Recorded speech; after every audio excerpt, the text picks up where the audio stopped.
Welcome to chemistry channel. मैं Kamlesh Kumar chapter 2 विलयन का अगला भाग लेके आया हूँ। आप इस चैनल को सब्सक्राइब कर लें जिससे आगे का नोटिफिकेशन आपको मिलता रहे और अन्य वीडियो आप देख सकें। इस भाग में राउल्ट का नियम। सन 1877 ईस्वी में राउल्ट ने अवाष्पशील विलेय पदार्थों को विलायकों में घोलकर तनु विलयनों के वाष्प दाब से संबंधित अनेक प्रयोगों के आधार पर एक नियम प्रतिपादित किया जिसे राउल्ट का नियम कहते हैं। इस नियम के अनुसार वाष्प दाब में आपेक्षिक अवनमन यानी कि P0 माइनस PS को हम कहते हैं वाष्प दाब का अपेक्षिक अवनमन। वाष्प दाब में अपेक्षिक अवनमन विलय में उपस्थित विलेय पदार्थ के अणुओं या मोलों की संख्या तथा विलयन में उपस्थित संपूर्ण अणुओं की संख्या के अनुपात अर्थात विलेय के मोल प्रभाज के बराबर होती है। अर्थात P0 माइनस PS बटा P0 बराबर N बटा N प्लस N, जहाँ P0 शुद्ध विलायक का वाष्प दाब है, PS बराबर अवाष्पशील विलेय मिलाने पर प्राप्त विलयन का वाष्प दाब, P0 माइनस PS बराबर वाष्प दाब का अवनमन, P0 माइनस PS बटे P0 वाष्प दाब का अपेक्षिक अवनमन, N बराबर विलयन में अवाष्पशील विलेय पदार्थ के मोलों की संख्या, कैपिटल N बराबर विलयन में विलायक के मोलों की संख्या, N बटा N प्लस कैपिटल N बराबर विलयन में विलेय का मोल प्रभाज।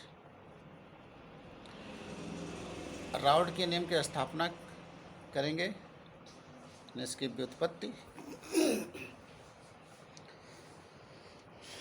माना शुद्ध विलायक का वाष्प दाब P0 तथा विलयन का उचित ताप पर वाष्प दाब PS है और विलायक का मोल प्रभाज N कैपिटल N बटे N प्लस N है, तब किसी अवाष्पशील विलेय के विलयन का वाष्प दाब उसके विलायक के मोल प्रभाज के समानुपाती होता है। अर्थात PS प्रोपोर्शनल N बटा N प्लस N या PS बराबर K N बटा N प्लस N, ये समीकरण नंबर 1 है, जहाँ पर N विलयन में विलेय के मोलों की संख्या, कैपिटल N विलयन में विलायक के मोलों की संख्या और K एक समानुपाती स्थिरांक है। यदि समीकरण 1 में स्मॉल n बराबर 0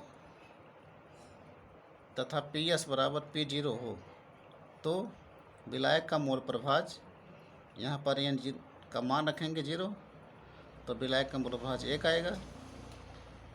इस 1 के मान को जो 1 आया हुआ है, इस मान को हम यहाँ समीकरण 1 में रखेंगे तो समीकरण हो जाएगा P0 बराबर K गुणे 1 या P0 बराबर K, यानी K के स्थान पर हम P0 लिख सकते हैं।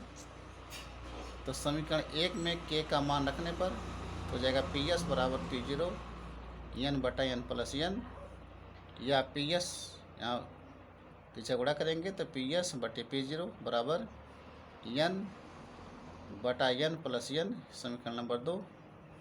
समीकरण 2 के दोनों पक्षों को 1 में से घटाने पर, यहाँ घटाएंगे दोनों पक्षों को तो हो जाएगा 1 माइनस PS बटे P0 बराबर 1 माइनस N बटा N प्लस N या P0 माइनस PS बटा P0 बराबर N, यहाँ लघुत्तम ले लेंगे N प्लस N, यहाँ गुणा करेंगे 1 में तो हो जाएगा N प्लस N और माइनस N। हल करेंगे इसको तो आ जाएगा P0 माइनस PS बटा P0 बराबर N बटा N प्लस N, ये समीकरण नंबर 3। यही राउल्ट के नियम का सूत्र कहलाता है। अतः राउल्ट के नियम अनुसार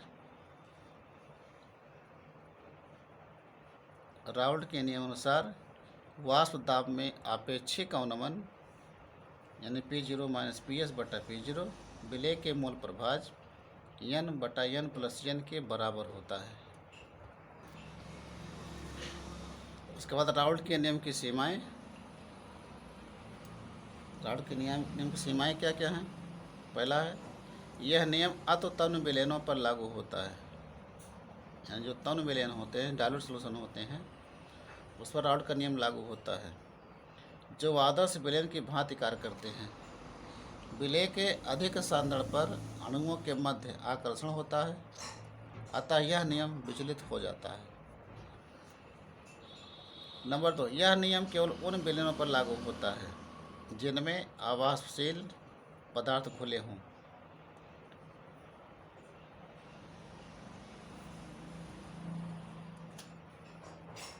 यदि विलेय वाष्पशील हो तो इसकी वाष्प भी सतह पर विलायक की वाष्प मिली होगी, अतः इसमें आपेक्षिक वाष्प दाब में अवनमन यानी P0 माइनस PS के मान में विचलन हो जाएगा।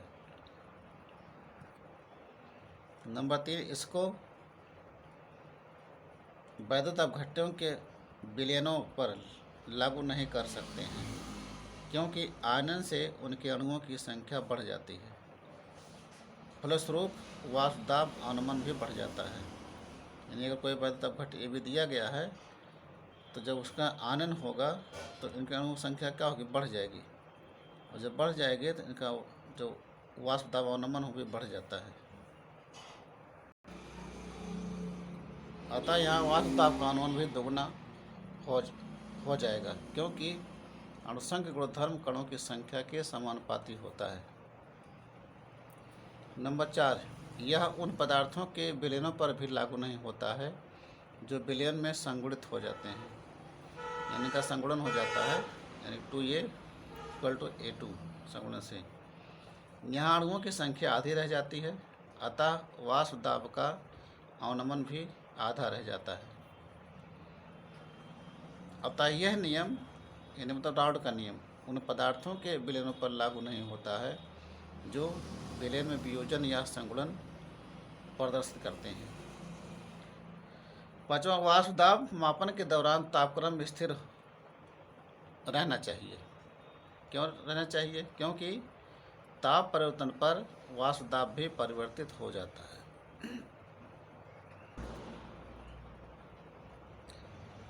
उसके बाद अगला है, वाष्प दाब में आपेक्षिक अवनमन से आवासशील पदार्थ के आणविक द्रव्यमान की गणना करना।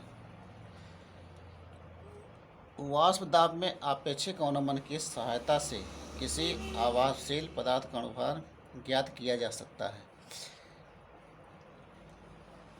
माना कि यदि किसी आवासशील विलेय का W ग्राम विलायक के W ग्राम में घुला है तथा विलेय का अणुभार M और विलायक का अणुभार M हो तो N बराबर W/M तथा N बराबर W बटे M, जहाँ N विलेय के मोलों की संख्या तथा N विलायक के मोलों की संख्या। राउल्ट के नियम अनुसार ये राउल्ट का सूत्र है, P0 माइनस PS बटा P0 बराबर N बटा N प्लस N। ऊपर जहाँ जो मान है N और N का यहाँ पर रखेंगे तो हो जाएगा P0 माइनस PS बटा P0 बराबर W/M बटा W/M प्लस W/M।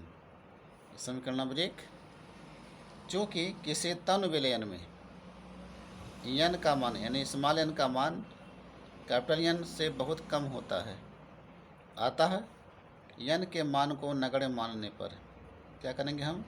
जो यहाँ पर N का स्मॉल n है नीचे N प्लस N में, उसमें से N को हम नगण्य मान लेंगे। तो यहाँ हो जाएगा जो है राउल्ट के नियम का सूत्र P0 माइनस PS बटे P0 बराबर स्मॉल n बटे N।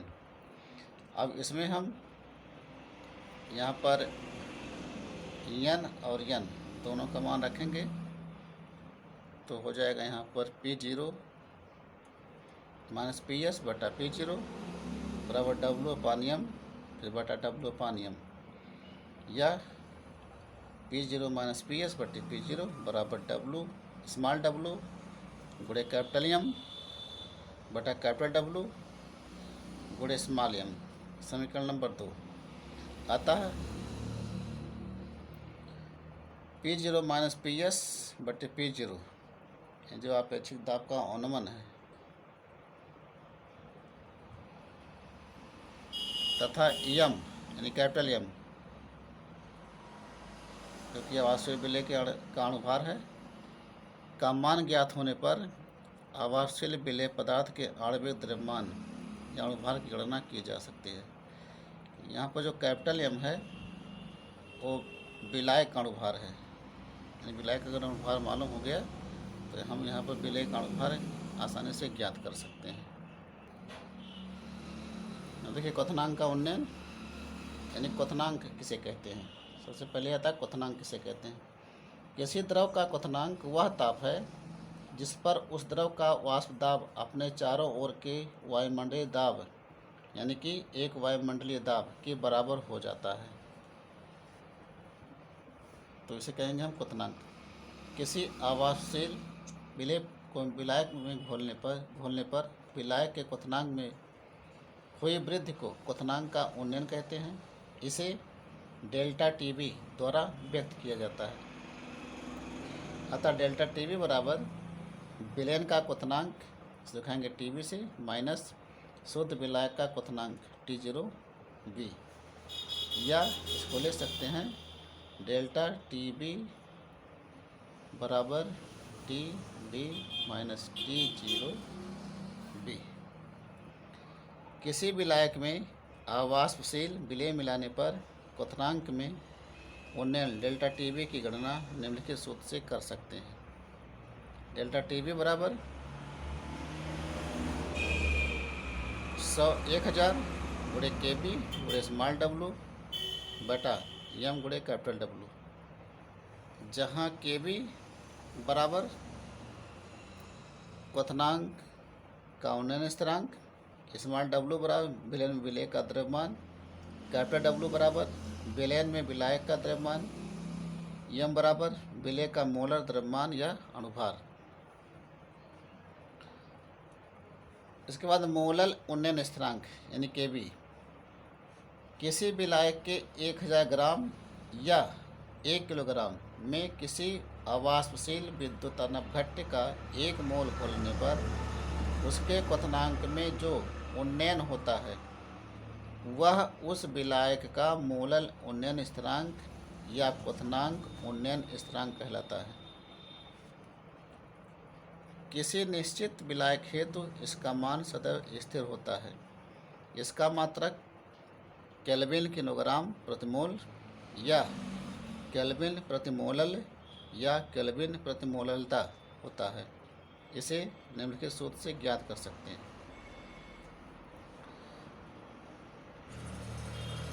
सूत्र है केबी बराबर डेल्टा टीबी गुणे एम गुणे कैपिटल डब्लू बटा 1000 गुणे स्मॉल डब्लू, जहाँ केबी बराबर क्वथनांक उन्नयन स्थिरांक या उसे कहते हैं मोलल उन्नयन स्थिरांक, एम विलय का मोलर द्रव्यमान या अणुभार, स्मॉल डब्लू विलय का भार, कैपिटल डब्लू विलायक का भार और डेल्टा टीबी बराबर क्वथनांक में उन्नयन होता है। इसी प्रकार से मोलर या आणविक उन्नयन स्थिरांक है।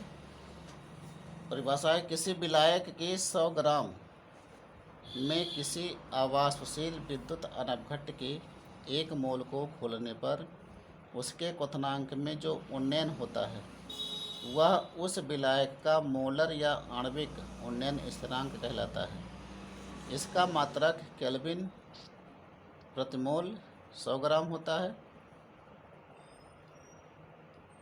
इसके मात्रक को केल्विन प्रति 100 ग्राम या के 100 के रूप में भी व्यक्त कर सकते हैं। आणविक उन्नयन स्थिरांक को निम्नलिखित सूत्र की सहायता से ज्ञात किया जा सकता है, यानी के बराबर डेल्टा टीबी गुणे कैपिटल डब्लू गुणे स्मॉल एम बटा 100 गुणे स्मॉल डब्लू, जहाँ के मोलर अथवा आणविक उन्नयन स्थिरांक, डेल्टा टीबी क्वथनांक का उन्नयन, स्मॉल डब्लू विलय का द्रव्यमान, कैपिटल डब्ल्यू विलायक का द्रव्यमान, यम विलय का मोलर द्रव्यमान या इसे कोण उभार बोला जाता है।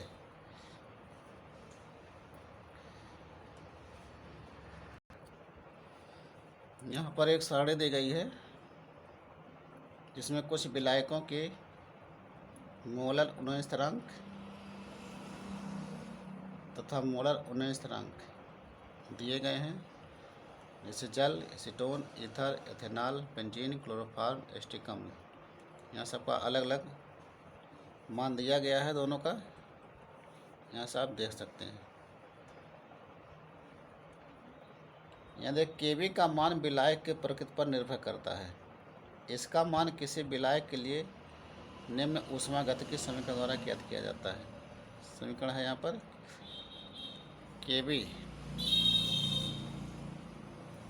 केबी बराबर RTB² यम बटा 1000 डेल्टा वेपर एच,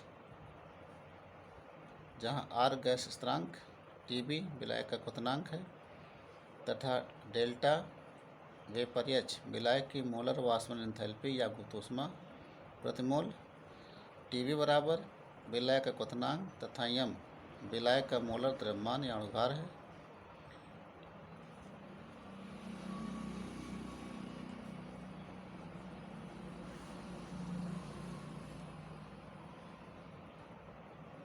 यदि विलायक के वाष्पन की गुप्त ऊष्मा प्रति ग्राम में हो तो केबी बराबर RTB² यम बटा 1000 डेल्टा वेपर एच होगा।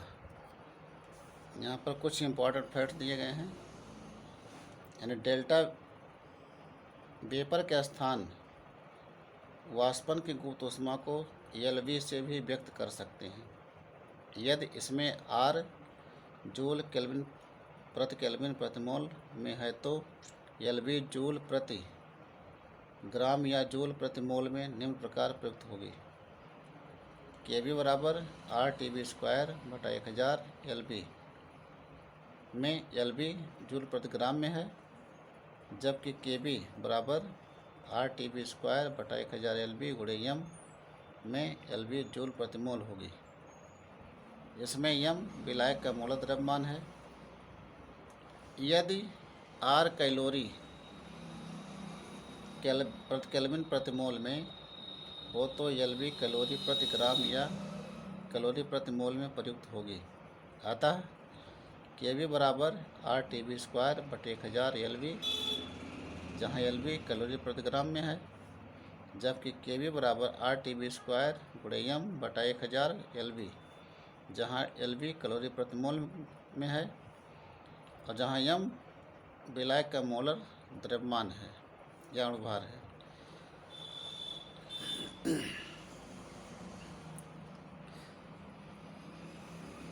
आवासशील विलेय पदार्थों के आणविक द्रव्यमान निर्धारण की क्वथनांक विधियाँ। इसमें यहाँ 3 विधियाँ दी गई हैं। एक है लैंड्सबर्गर विधि, बेकमान विधि और काट्रेल विधि, जिसमें से हमको यहाँ पर लैंड्सबर्गर विधि पढ़ना है। तो इसका सिद्धांत क्या है?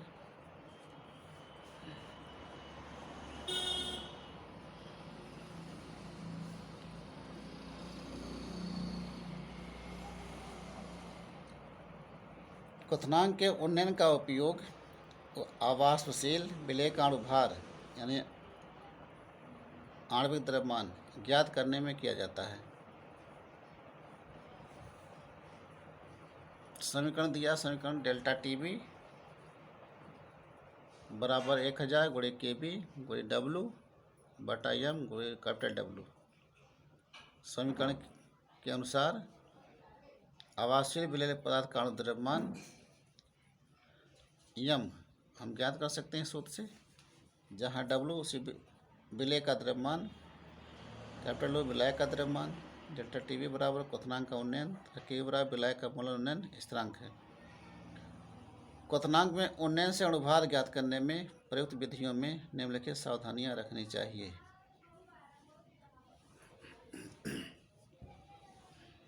कौन कौन सी सावधानियां रखनी चाहिए? पहला है क्वथनांक में बहुत कम उन्नयन होता है, अतः इसे ज्ञात करने के लिए अत्यंत सुग्राही तापमापी प्रयोग करना चाहिए।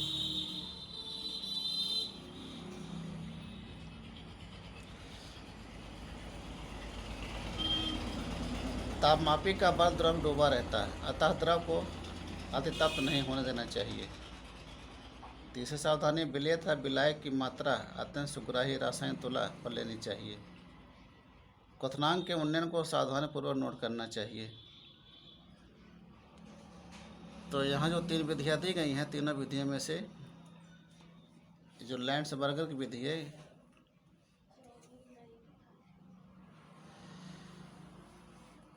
इसके बारे में देखेंगे। यहाँ पर लैंड्सबर्गर विधि में इस विधि को लैंड्सबर्गर ने दिया और इसमें संशोधन वाकर ने किया, अतः इसे लैंड्सबर्गर वाकर विधि भी कहते हैं। यह विधि सबसे सरल होने के कारण प्रयोगशाला में आसानी से प्रयुक्त की जा सकती है। इसमें कौन कौन से उपकरण प्रयुक्त होते हैं? यहाँ तीसरे कीप दिया है, गोंद पेंदी का फ्लास्क, शुद्ध विलायक, बर्नर, स्टैंड, बिलोडक, थर्मामीटर, क्वथन नली, रोज हेड विलायक या विलेन, इन आदि उपकरणों का प्रयोग किया जाता है। इन उपकरणों को चित्र के अनुसार यहाँ पर सेट कर लिया जाता है। सेट करने के बाद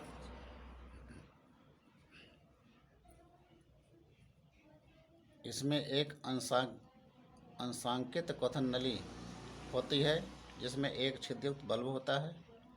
क्वथन नली में सुग्राही तापमापी जो 0.01 डिग्री सेल्सियस तक ताप माप सकता है, जो विलायक में डूबा रहता है। इसमें एक विलोडक तथा एक कांच की छिद्र वाली रोजहेड नली होती है, जो कारक द्वारा फिट रहती है। क्वथन नली को एक क्वथन फ्लास्क से जोड़ते हैं, जिसमें शुद्ध विलायक भरा होता है। इससे उत्पन्न वाष्प रोजहेड के द्वारा पूर्ण विलायक में समान रूप से वितरित होती है। क्वथन नली को एक जैकेट घेरे रहता है, जिसमें क्वथन नली के छिद्र से वाष्प आकर संग्रहित हो जाती है। यह जैकेट क्वथन नली की सुरक्षा करती है तथा विकिरण द्वारा ताप को नष्ट होने से बचाती है। यह जैकेट एक संग्रह से जुड़ा रहता है। प्रयोग विधि, क्वथन नली में 5 से 10 मिलीलीटर विलायक लेकर इसमें क्वथन फ्लास्क से विलायक की वाष्प प्रवाहित करते हैं, जो विलायक उबलने लगता है। तब ताप स्थिर हो जाता है, तो इसको तापमापी द्वारा नोट कर लेते हैं। यह शुद्ध विलायक का क्वथनांक T0B है। अतः अब वाष्प का प्रवाह बंद करके उपकरण को ठंडा कर लेते हैं तथा अवाष्पशील विलेय की ज्ञात मात्रा क्वथन नली में डाल देते हैं और उसे विलोडक द्वारा घोलते रहते हैं। जब विलेय घुल जाता है तो पुनः क्वथनांक ज्ञात कर लेते हैं, जो विलेन का क्वथनांक TB होता है। प्रथम अवलोकन को द्वितीय में से घटाने पर क्वथनांक का उन्नयन ज्ञात हो जाता है। अब उपकरण को ठंडा करके उसकी क्वथन नली से विलोडक, रोजहेड तथा तापमापी निकालकर विलेन का आयतन नोट कर लेते हैं। इस आयतन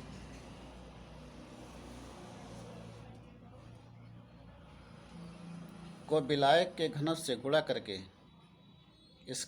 इससे विलायक की मात्रा ज्ञात हो जाती है। W डेल्टा TB तथा KB के मानों को समीकरण में रखकर विलेय का आणविक द्रव्यमान ज्ञात कर लेते हैं। इसके बाद हिमांक का अवनमन, डेल्टा TF।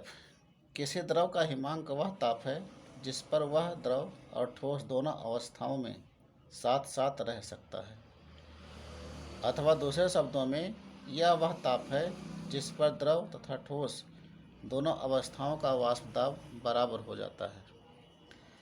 जब किसी विलायक में कोई अवाष्पशील विलेय मिलाते हैं तो उसके वाष्प दाब में कमी के साथ साथ हिमांक में भी कमी होती है। हिमांक में इस कमी को हिमांक का अवनमन कहते हैं। अतः हिमांक में अवनमन डेल्टा टी एफ बराबर शुद्ध विलायक का हिमांक T0F माइनस विलायक में कोई आवासशील विलेय मिलाने पर प्राप्त विलयन का हिमांक TF या डेल्टा TF बराबर T0F माइनस TF।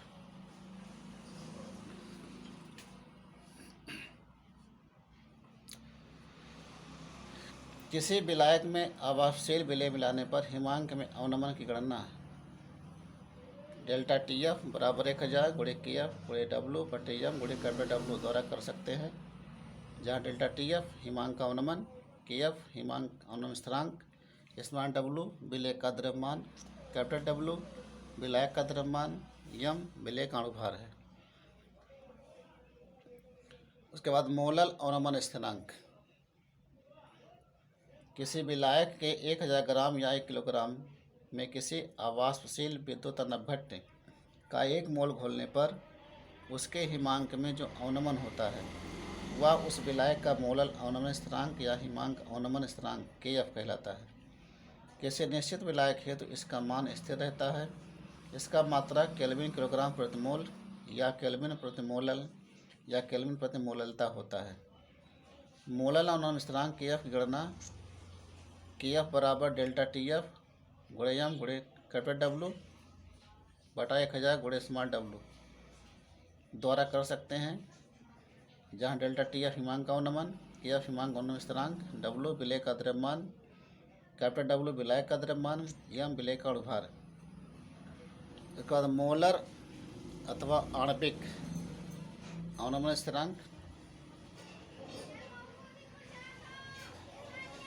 किसी विलायक के 100 ग्राम में किसी आवासशील विद्युत अनवघट्ट का 1 मोल घोलने पर उसके हिमांक में जो अवनमन होता है वह उस विलायक का मोलर या आणविक अवनमन स्थिरांक कहलाता है। इसे कैसे व्यक्त करते हैं? इसका मात्रक केल्विन प्रति मोल 100 ग्राम या K प्रति 100 ग्राम या K 100 होता है। इसकी गणना K बराबर डेल्टा TF गुणे W गुणे M बटा 100 गुणे W द्वारा कर सकते हैं, जहाँ K मोलर या आणविक अवनमन स्थिरांक है, डेल्टा TF बराबर हिमांक अवनमन, स्मॉल W विलेय का द्रव्यमान, W विलायक का द्रव्यमान, M विलेय का अणुभार है।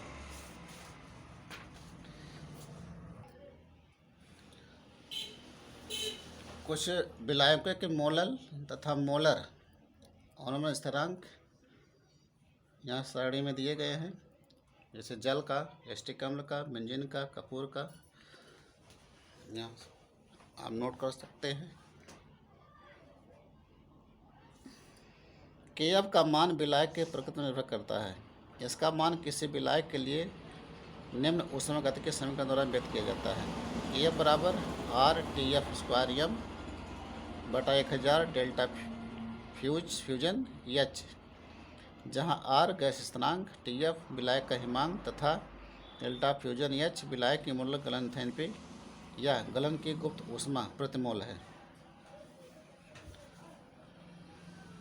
यहाँ पर डेल्टा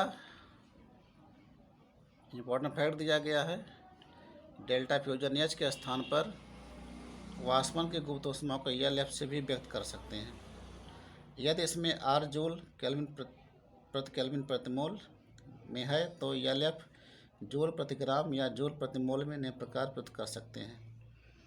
KF बराबर RTF स्क्वायर बटा 1000, LF में LF जूल प्रति ग्राम में है, जबकि KF बराबर RTF स्क्वायर बटा 1000 LF गुणे M में LF जूल प्रति मोल में है।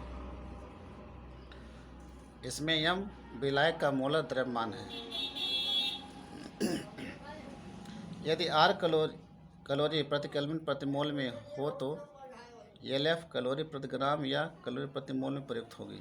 अतः KF बराबर RTF स्क्वायर बटा 1000 LF, जहाँ LF कैलोरी प्रति ग्राम में, जबकि KF बराबर RTF स्क्वायर बटा 1000 LF गुणे M,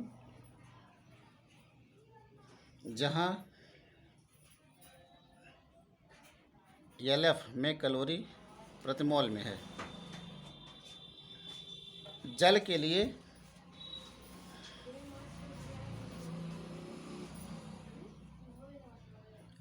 TF बराबर 273 केल्विन तथा जमने की गुप्त ऊष्मा LF बराबर 80 कैलोरी प्रति ग्राम हो तो KF बराबर 0.002 गुणित 273 गुणित 273 बटे 80 अर्थात 1.86 केल्विन प्रति किलोग्राम प्रति मोल। अतः जल के लिए KF का मान 1.86 केल्विन किलोग्राम प्रति मोल या kg प्रति मोल होगा। इसके बाद आवासशील विलय पदार्थों के आणविक द्रव्यमान निर्धारण की हिमांक मापी विधि, इसको देख लीजिए। इस तरह से कर सकते हैं। सिद्धांत दिया गया है, सिद्धांत वीडियो करके आप नोट कर सकते हैं। इस तरह से हिमांक मापी विधि में यहाँ वेगमान विधि है, वेगमान विधि यहाँ पढ़ दिए गए हैं। हिमकाय नली, कांच की बाहरी नली, और उसके बाद जो यहाँ पर मजबूत बेलनाकार पात्र है, फिगर दिया गया है और इसकी प्रयोग विधि दी गई है। इसको आप देख करके नोट कर सकते हैं। यहाँ पर वेगमान विधि के लिए क्या क्या सावधानियाँ रखनी चाहिए, यहाँ पर सावधानियों का जिक्र किया गया है।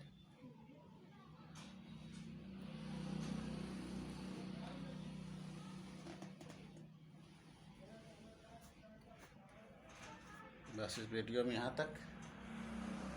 धन्यवाद।